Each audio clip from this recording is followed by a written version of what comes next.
রাসূলুল্লাহ সাল্লাল্লাহু আলাইহি সাল্লাম বলেন, সিনফান মিন আহলিন নার, দুই শ্রেণীর মানুষ জাহান্নামী, লাম আরাহুমা, যাদেরকে আমি দেখি নাই। এক নাম্বার, কওমুন মাহুম সিয়াতুন কাআদনাবিল বাকারি ইয়াদরিবুনা বিহান নাস, যাদের কাছে গরুর লেজের মতো চাবুক থাকবে, এই চাবুক দিয়ে মানুষের উপর অত্যাচার করবে জালেম এরা। আরেকটা হলো নিসাউন কাসিয়াতুন আরিয়াতুন মাইলাতুন মুমিলাত, এমন নারী যেই নারীরা পোশাক পরার পরেও উলঙ্গ। তারা কি পোশাক পরে? যেই পোশাকে অন্যকে আকৃষ্ট করে, নিজেরা অন্যের দিকে আকৃষ্ট হয়। রুউসুহুন্না কাসনিমাতিল বুখতিল মাইলা, তাদের মাথার চুলগুলা হেলে পড়া উটের কুজের মতো।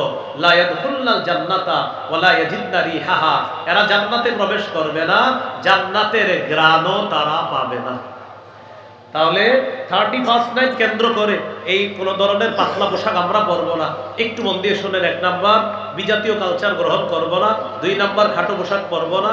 3 নাম্বার, টেটু আঁকবো না, শরীরে উল্কি আঁকবো না। সহিহ বুখারী 5940 নম্বর হাদিস, লাআনা রাসূলুল্লাহ সাল্লাল্লাহু আলাইহি সাল্লাম আল ওয়াশিমা ওয়াল মুস্তাওশিমা ওয়াল ওয়াসিলা ওয়াল মুস্তাওসিলা, যে উল্কি আঁকে আর যেই নারী উল্কি এঁকে দেয়, যে নারী তার চুলে অন্যের চুল লাগায় অথবা যেই নারী চুল লাগায় দেয়, উভয়ের উপর আল্লাহ নবীর অভিশাপ। 4 নাম্বার, আতশবাজি ফুটাবো না। সূরা আহজাবের 58 নম্বর আয়াত, আল্লাহ বলেছেন যারা মুমিন নারী পুরুষদেরকে অযথা কষ্ট দেয় তারা কঠিন পাপের বোঝা বহন করবে। 5 নাম্বার, গান বাদ্য বাজাবো না। সূরা লোকমানের 6 নম্বর আয়াত আছে, যারা এগুলা করবে তাদের জন্য লাঞ্ছনাকর শাস্তি। 6 নাম্বার, মদের জয় জয়কর অবস্থা হবে, আমরা এগুলাতে যাব না। সহিহ বুখারী 5590 নম্বর হাদিস, ইবনে মাজাহ 4020 নম্বর হাদিস, সূরা মাইদা 91 নম্বর আয়াত, মদ নিষেধ। 7 নাম্বার, আমরা জিনাকে হালাল মনে করা হয়, কিছু মানুষ জিনাকে হালাল মনে করে, নাউজুবিল্লাহ। সূরা বনী ইসরাঈল 32 নম্বর আয়াত, নিষেধ। 8 নাম্বার, অর্থের অপচয় হয়, সূরা আরাফ 31 নম্বর আয়াত। 9 নাম্বার, সময়ের অপচয় হয়, এটাও করবো না। 5টা জিনিসকে মূল্যায়ন করতে হবে জীবনে, জীবন, যৌবন, স্বাস্থ্য, সময়, সচ্ছলতা, নবীজি বলে দিয়েছেন। 10 নাম্বার, বিজাতীয় কোনো স্লোগান আমাদের মুখে আনবো না। কি স্লোগান? বিজাতীয় স্লোগান। এটা হ্যাপি নিউ ইয়ারকে কেন্দ্র করে আনবো না, পহেলা বৈশাখ নববর্ষকে কেন্দ্র করে আনবো না। রমনার ভোট বলে মুসলমান বাচ্চারা গিয়ে দাঁড়াবে আর তাদের মুখের মধ্যে এগুলা বলা যে মুছে যাক গ্লানি, আপনার মুছে যাক গ্লানি, মুছে যাক ঝরা, অগ্নি স্নানে সূচি হোক ধরা, নাউজুবিল্লাহ বলেন। এটা যারা আগুনের পূজা করে এটা তাদের স্লোগান। যাই হোক, শেষের দিকে একটু সংক্ষেপে বললাম, এই 10টা ভয়ঙ্কর অপরাধ সংগঠিত হয় 31st নাইটকে কেন্দ্র করে। বলতে পারেন আপনি কেন বললেন? আপনারা যারা শুনছেন আপনারা করবেন, আরো 10 জনকে আপনি দাওয়াত দিয়ে দিবেন তারা যেন এগুলা না করে। আল্লাহ। 4 নাম্বার, অহংকার প্রদর্শনের পোশাক পরা যাবে না। রাসূলুল্লাহ সাল্লাল্লাহু আলাইহি সাল্লাম বলেন, মান লাবিসা সাওবা শুহরাতিন আলবাসাহুল্লাহু ইয়াউমাল কিয়ামা সাওবা মাযাল্লা, যে ব্যক্তি প্রসিদ্ধির পোশাক পরলো দুনিয়াতে, আখিরাতে আল্লাহ তাকে লাঞ্ছনার পোশাক পরায়া দিবেন। 5 নাম্বার, বিধর্মীদের পোশাক পরবে না। আব্দুল্লাহ ইবনে আমর ইবনুল আস রাদিয়াল্লাহু তাআলা আনহুর বর্ণনা, তিনি বলেন, রাআ আলাইয়া রাসূলুল্লাহ সাল্লাল্লাহু আলাইহি সাল্লাম সাওবাইনি মুআসফারাইন, নবী আমার গায়ে 2টা রঙিন পোশাক দেখছে, যে কালারগুলা সুন্দর না। আমাকে বললেন এগুলা কি পরছো তুমি? হাযিহি মিন সিয়াবিল কুফফার, এগুলা কাফেরদের পোশাক, ফালা তালবাসহা, এগুলা পরবা না। আমাদের অনেক ধনীদের ছেলেরা দেখবেন ছেঁড়া প্যান্ট পরে, এখানে ছেঁড়া, এখানে ছেঁড়া, এখানে ছেঁড়া। কুয়াকাটা হুজুরে বইলা চাঁদা উঠাইয়া এদেরকে প্যান্ট কেনার ব্যবস্থা করে দিন। হ্যাঁ, ছেঁড়া প্যান্ট, এখানে ছেঁড়া, এখানে ছেঁড়া, এখানে ছেঁড়া। তো বলবেন ভাইয়া তোমার তো টাকা পয়সার যদি সমস্যা থাকে তো আসো, আমরা এই এলাকায় যদি দেখেন হুজুরে বইলা টইলে আমরা চাঁদা উঠাইয়া তোমার প্যান্ট কেনার ব্যবস্থা করে দিই। এই বিধর্মীদের পোশাক এটা পরা যাবে না। 6 নাম্বার, আটসাটো খাটো ছোট পোশাক। সহিহ মুসলিমের বর্ণনা 2198 নম্বর হাদিস, মান তাশাব্বাহা বিকওমিন ফাহুয়া মিনহুম, যে ব্যক্তি কোন সম্প্রদায়ের সাথে সাদৃশ্যতা অবলম্বন করলো সে তাদেরই অন্তর্ভুক্ত হয়ে গেল, নাউজুবিল্লাহ। এ হলো 1 নাম্বার ক্ষতি। 2 নাম্বার ক্ষতি, তারা আমাদের মুসলিম তরুণ তরুণীদের গায়ে 8-7 খাটো ছোট পাতলা পোশাক উঠায় দেয়, যেটা আমাদের দেশের মুসলিম নারী যারা তাদেরকে এই জাতীয় পোশাকে তারা অভ্যস্ত করে তুলে ফেলেছে। 90 ভাগের মুসলমানের দেশেও অহরহর মা বোনরা তাদের এই কালচার গ্রহণ করে পাতলা পোশাক এখন এই মুসলিম নারী তারাও ধারণ করেছে। ইসলামে পোশাকের অনেক গুরুত্ব। সূরা আরাফের 26 নম্বর আয়াতে আল্লাহ বলেন, ইয়া বানি আদম ক্বাদ আনজালনা আলাইকুম লিবাসান ইউয়ারি সাওআতিকুম ওয়া রিশা। হে আদম সন্তান, আমি তোমাদেরকে পোশাক দিলাম যা তোমাদের সতর ঢেকে রাখবে এবং তোমাদের সৌন্দর্যতার জন্য তোমাদেরকে পোশাক দিলাম। ওয়ালিবাসুত তাকওয়া যালিকা খায়র, তাকওয়ার পোশাক সর্বোত্তম পোশাক। তিরমিজির হাদিস 1999 নম্বর হাদিস। قال رسول الله صلى الله عليه وسلم لا يدخل الجنة من كان في قلبه مثقال ذرة من كبر। রাসূলুল্লাহ সাল্লাল্লাহু আলাইহি সাল্লাম বলেন, যার অন্তরে সরিষার দানা পরিমাণ অহংকার আছে সে জান্নাতে প্রবেশ করবে না। قال رجل إن الرجل يحب أن يكون ثوبه حسنا ونعله حسنة يا رسول الله। ওগো আল্লাহর নবী, অনেক মানুষ আছে এমন যারা চায় তার পোশাকটা যেন সুন্দর হয়, তার জুতা যেন সুন্দর হয়। হুজুর, এটাও কি অহংকার? নবীজি বললেন, না, এটা অহংকার না। জামা সুন্দর হওয়া, জুতা সুন্দর হওয়া এটা অহংকার না। ইন্নাল্লাহা জামিলুন ইউহিব্বুল জামাল। আল্লাহ সুন্দর, সৌন্দর্যতাকে আল্লাহ ভালোবাসেন। হাদিসের শেষে নবী বলেন, আল কিবিরু বাতরুল হাক্কি ওয়া গামতুন নাস। অহংকার হলো সত্যকে অস্বীকার করা আর মানুষকে ছোট করে দেখা, এটা হলো অহংকার।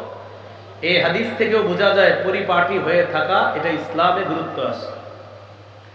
এখন আমরা জানবো পোশাক মৌলিকভাবে 3 প্রকার। একটু বলেন। ওয়াজিব, মুস্তাহাব, হারাম। ওয়াজিব, মুস্তাহাব, হারাম। ওয়াজিব পোশাক হলো সতর ঢেকে রাখা যায় এতটুকু পোশাক ওয়াজিব। সতর ঢাকা যায় এতটুকু পোশাক আবশ্যক লাগবে। আবু দাউদের হাদিস 4017 নম্বর হাদিস। বাহাস ইবনে হাকিম তার বাবা থেকে, তার বাবা তার দাদা থেকে হাদিসটা বর্ণনা করছে। তো তিনি বলেন, তিনি রাসূলুল্লাহ সাল্লাল্লাহু আলাইহি সাল্লামের কাছে জিজ্ঞাসা করলেন, আওরাতুনা মানাতি মিনহা ওয়া মা নাদারু ইয়া রাসূলুল্লাহ। হুজুর, আমরা সতর কতটুকু খোলা রাখবো আর কতটুকু ঢেকে রাখতে হবে আপনার কাছে জানতে চাই। নবীজি বললেন, ইহফাজ আওরাতাকা ইল্লা মিন যাওজাতিক। তোমার স্ত্রী ছাড়া সবার সামনে তোমার লজ্জাস্থান ঢেকে রাখতে হবে। সাহাবী প্রশ্ন করলেন, ইদা কানাল কওমু বা'দুহুম আলা বা'দিন। হুজুর, যদি অনেকে একসাথে থাকে তাহলে কিভাবে সতর ঢাকতে হবে?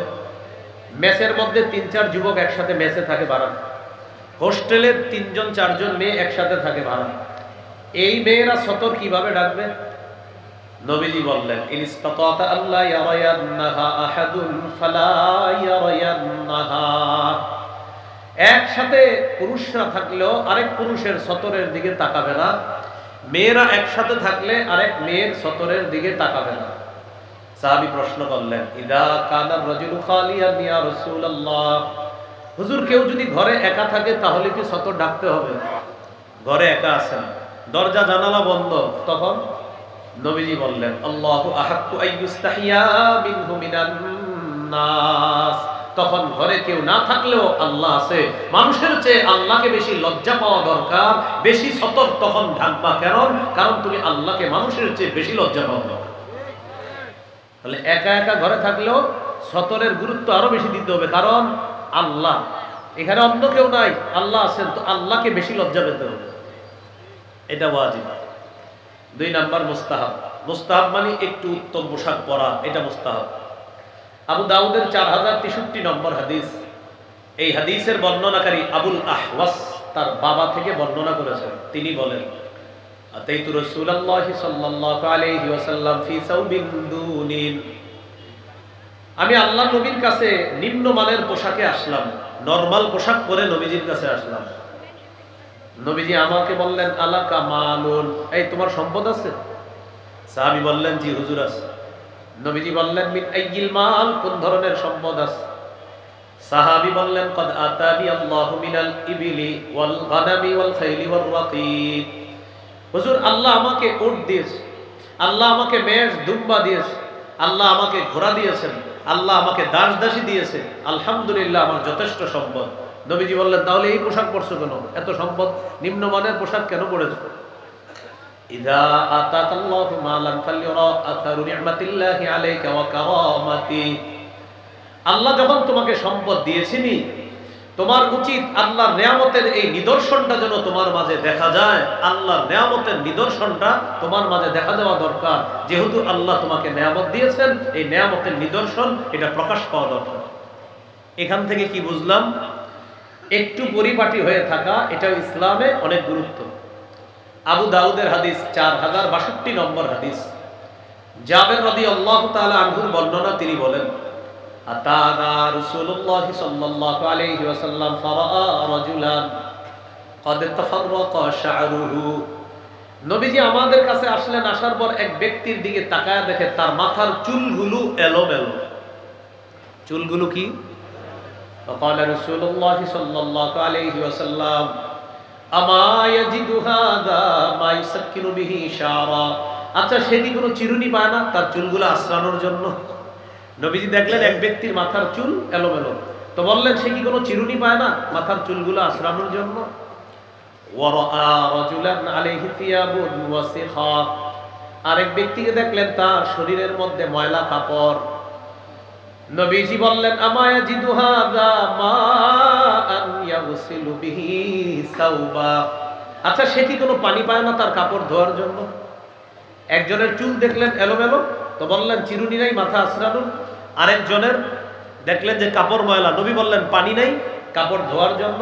এখান থেকে বোঝা যায় এলোমেলো চুল আর শরীরে সালার চট দেখলেই তারে পীর সাহেব ভাবা এর কোনো সুযোগ নেই। চুলগুলো এলোমেলো, ছালার চট পরে আছে, উল্টা পাল্টা পোশাক পরে আছে, আর আপনি বলবেন ভাই ভিতরে কিছু আছে। তাহলে কি ইসলামে পোশাকের গুরুত্ব আছে না নাই? ইবনে মাজার হাদিস 1056 নম্বর হাদিস। আজকে কি বার? কিসের দিন? জুমার দিন। আম্মা জান আয়েশা সিদ্দিকা রাদিয়াল্লাহু তাআলা আনহা বলেন আন্না নবী সাল্লাল্লাহু আলাইহি ওয়াসাল্লাম খাতাবান নাস ইয়াউমাল জুমআ। নবীজি জুমার দিন খুতবা দিতেছে। ফারাআ আলাইহিম সিয়াবান নিমাত। তাকায় দেখেন একদল মানুষের শরীরে কাজের পোশাক, মানে কাজ করছে যেই পোশাক পরে ওই পোশাক পরে জুমার নামাজে চলে আসছে। ফাকালা রাসূলুল্লাহ সাল্লাল্লাহু আলাইহি ওয়াসাল্লাম মা আলা আহাদিকুম ইন ওয়াজাদা সাআতান আইয়াত্তাখিযা তাওবাইনি সিওয়া তাওবাই মাহনাতিহি। নবীজি বললেন তোমাদের যাদের সামর্থ্য আছে তার উচিত আইয়াত্তাখিযা সাওবাইনি লিজুমুআ সিওয়া সাওবাই মাহনাতিহি। তার কর্মের যে পোশাক, এই পোশাকের পরিবর্তে আরো 2 জোড়া পোশাক তার জুমার নামাজের জন্য গ্রহণ করা দরকার যাদের সামর্থ্য আছে। মানে কাজের পোশাক পরে জুমায় চলে আসছে, তো নবীজি দেখা বললেন জুমার নামাজে একটু অন্য পোশাক পরে আসা দরকার। এখান থেকে বোঝা যায় জুমার নামাজ, ঈদের নামাজে একটু উত্তম পোশাক পরে নামাজে যাওয়া। বুঝে আসছে তো সবার? তাহলে ইসলামে পোশাকের গুরুত্ব আছে না নাই? এগুলো আপনার 2 নাম্বার আলোচনা পোশাকের ক্ষেত্রে। 3 নাম্বার হারাম পোশাক। মন দিয়ে শুনেন।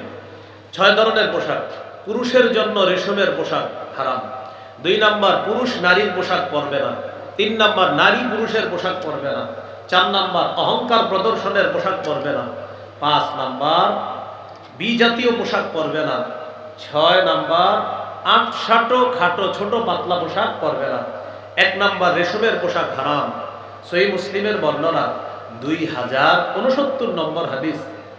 রাসূলুল্লাহ সাল্লাল্লাহু আলাইহি সাল্লাম বলেন লা তালবাসুল হারিরা ফাইন্নাহু মান লাবিসাহু ফিদ দুনিয়া লাম ইয়ালবাসহু ফিল আখিরাহ। তোমরা রেশমের পোশাক পরবা না। যে ব্যক্তি দুনিয়াতে রেশমের পোশাক পরবে সে আখিরাতে রেশমের পোশাক পরতে পারবে না। হাদিস থেকে বোঝা যায় পুরুষের জন্য দুনিয়াতে রেশম হারাম, জান্নাতে পুরুষের জন্য রেশম হালাল। সুবহানাল্লাহ। সহিহ বুখারীর বর্ণনা 5837 নম্বর হাদিস। হুযায়ফা রাদিয়াল্লাহু তাআলা আনহুর বর্ণনা, তিনি বলেন নাহানান নবী সাল্লাল্লাহু আলাইহি ওয়াসাল্লাম আন নাশরাবা ফি আনিয়াতিদ যাহাবি ওয়াল ফিদ্দাতি ওয়া আন নাকুলা ফিহা ওয়া আন লুবসিল হারিরি ওয়াদ দিবাজ ওয়া আন নাজলিসা আলাইহি। হুযায়ফা রাদিয়াল্লাহু তাআলা আনহু বলেন, নবী আমাদেরকে স্বর্ণের পাত্রে পান করতে নিষেধ করছেন, খাইতে নিষেধ করছেন, রেশমের পোশাক পরতে নিষেধ করেছেন, পাতলা রেশম, মোটা রেশম, যে কোনো রেশম পরতে আমাদেরকে নিষেধ করেছেন। ওয়া আন নাজলিসা আলাইহি, রেশমের উপরে বসতেও নিষেধ করছেন। অনেকের বাড়িতে বেড়াইতে যান আপনারা, যেমন শুক্রবার দিন ঢাকা শহরের মানুষের বেড়ানোর এক হিরিক পড়ে। যার বাসায় যাবেন সোফাটা চেক করে বসবেন, সোফায় ছোট্ট একটা বালিশ থাকে, এই বালিশে অনেক সময় রেশমের সুতা থাকে, সেই রেশমের ওটা আপনি লাগাবেন না, আপনার স্ত্রীকে ওটা দিবেন, আপনার মেয়েকে ওটা দিবেন, আপনি রেশমের উপর বসবেন না।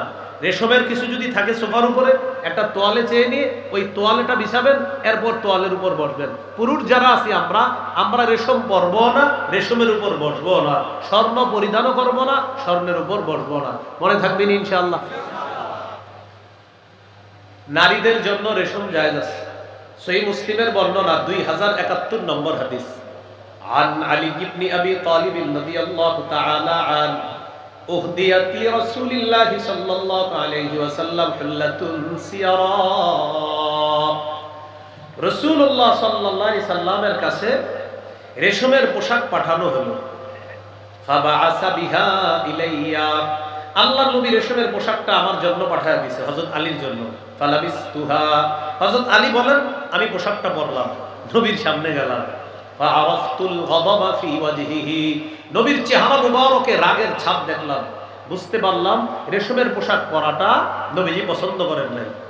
নবীজি আমাকে বললেন, ইন্নী লাম আবাদ বিহা ইলাইকা লিতালবাসাহা ইন্নামা বাসতু বিহা ইলাইকা লিতুশাক্কিকাহা খুমরান বাইনান নিসা। আমি এটা তোমাকে পরিধান করার জন্য পাঠাই নাই, এটা তোমার কাছে পাঠিয়েছি এটা টুকরা টুকরা করে ওড়না বানিয়ে সেই ওড়না নারীদেরকে দিবা, তারা পরবে, এজন্য তোমার জন্য আমি রেশমের পোশাক পাঠিয়েছি। তুমি এটা পরছো কেন? এখান থেকে বুঝলাম নারীদের জন্য রেশমের পোশাক বৈধ আছে। তাহলে এই হলো 1 নাম্বার, পুরুষের জন্য রেশম হারাম। 2, পুরুষ নারীর পোশাক পরবে না। 3, নারী পুরুষের পোশাক পরবে না। লাআনা রাসূলুল্লাহ সাল্লাল্লাহু আলাইহি ওয়াসাল্লাম আর-রাজুলা ইয়ালবাসু লিবসাতাল মারআ ওয়াল মারআতা তালবাসু লিবসাতার রাজুল। নবী ওই পুরুষকে অভিশাপ দেয় যেই পুরুষ নারীর পোশাক পরে, আর ওই নারীকে অভিশাপ দেয় যেই নারী পুরুষের পোশাক পরে। লাআনা রাসূলুল্লাহ সাল্লাল্লাহু আলাইহি ওয়াসাল্লাম আল মুতাশাব্বিহিনা মিনার রিজালি বিন নিসা ওয়াল মুতাশাব্বিহাতি মিনান নিসাই বির রিজাল। যেই পুরুষ নারীর রূপ ধারণ করে আর যেই নারী পুরুষের রূপ ধারণ করে, এই জাতীয় নারী পুরুষকে আল্লাহ রাসূল অভিশাপ দিয়েছেন। তো এই জন্য এই 31st নাইটকে কেন্দ্র করে পোশাকের স্বাধীনতার নামে উল্টাপাল্টা পোশাক আমাদের সন্তানদের গায়ে যেন না উঠে, এই ব্যাপারে আমাদের সকলের খেয়াল রাখতে হবে। মনে থাকবে তো ইনশাআল্লাহ? হ্যাঁ, এটা খুব গুরুত্ব দিব আমরা।